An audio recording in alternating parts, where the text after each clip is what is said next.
அதாவது காலையிலே சென்னைக்கு டிக்கெட் எடுக்கிறதுக்கு ஃப்ரெண்டுக்கு தான் அங்கேருந்து வர்றதுக்கு ரிட்டன் டிக்கெட்டு சென்னையிலேருந்து இப்போ இங்கே திருநெல்வேலி வர்றதுக்கு 3:30க்கே எந்திரிச்சு அவனுக்கு இடம் போடுறதுக்காண்டி கூட போய் நின்று ஃபார்ம்லாம் இது பண்ணி நான் வந்துட்டான். நான் முன்னப்பட பிள்ளைகளை ஸ்கூலுக்கு கிளப்பிடுறதுக்காண்டி நான் கொஞ்சம் சீக்கிரமே வந்துட்டேன்.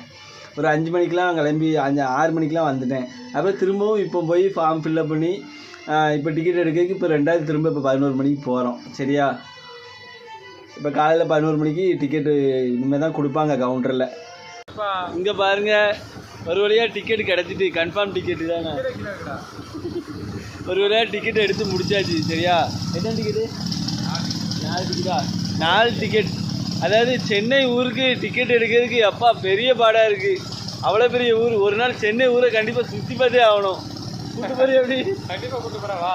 எனக்கு ரொம்ப ஆசையாக இருக்குது. சென்னையே நான் பார்த்து கிடையாது. பார்ப்போம் எப்படி இருக்குன்னு பார்ப்போம். ஒரு நாள் போனோம். வேலையே ஏகப்பட்ட வேலை கிடக்கு.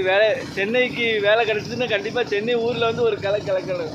வீடியோ பிடிச்சா லைக் பண்ணுங்கள், கமெண்ட் பண்ணுங்கள். நன்றி.